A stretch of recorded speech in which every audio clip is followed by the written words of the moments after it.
जब देते हैं ना, देखो एक तो होता है दान और एक होती है दक्षिणा, इन दोनों में अंतर है।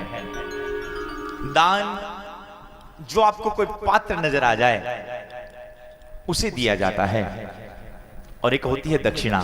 किसी वैदिक ब्राह्मण को आपने आपके घर पर बुलाया और कोई आपने अनुष्ठान करवाया, और उस अनुष्ठान के बदले में जो आप उस ब्राह्मण देवता को दे रहे हैं वो दक्षिणा है। पर विडंबना ये होती है कि हम सब में आराम से बढ़ोतरी करेंगे, लेकिन ब्राह्मण देवता की जो दक्षिणा होगी ना, सारी कटौती उसमें होगी साहब। लाखों का टेंट लगाएंगे विवाह के भीतर भी, बढ़िया सा नाचने वाला नाचने वाली खूब बुलाएंगे, और उसके अलावा सज्जनों खूब डीजे खूब। पर जो ब्राह्मण वैदिक पद्धति से आपकी बेटी का विवाह कर रहा है, और निवेदन करूं वैदिक पद्धति से विवाह करे, और जो देवता है वो मंत्रों के अधीन है और मंत्र ब्राह्मणों के अधीन है साहब। अगर वो वैदिक पद्धति से आपकी बेटी का विवाह करवा रहा है, अगर उनको दक्षिणा देने की बात चले तो दो चार जने विचार करके कहते हैं कि महाराज ने कतराक देवांगे, भाई महाराज को कितना ताक दें, तो चार पांच जने सलाह मशवरा करके कहेंगे ऐसा कह रहा है कि महाराज जी को 500 दे दें। अरे नहीं, महंगाई का जमाना है, उनको 1100 रुपए करें। देखो दूसरी जगह हमने कोई कटौती नहीं की, पर बेचारे जो ब्राह्मण देवता जो आपके यहां पर वैदिक अनुष्ठान कर रहे हैं, उनको दक्षिणा देने के लिए आपने इस प्रकार का भाव रखा।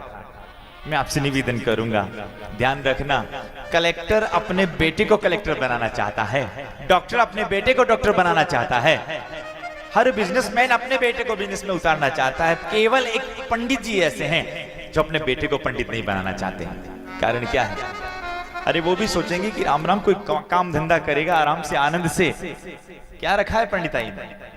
और कहां आजकल लोग भाग पंडितों की तो कहां कदर करते हैं साहब, और जिनको देखो टारगेट ब्राह्मणों को किया जाता है, बिल्कुल।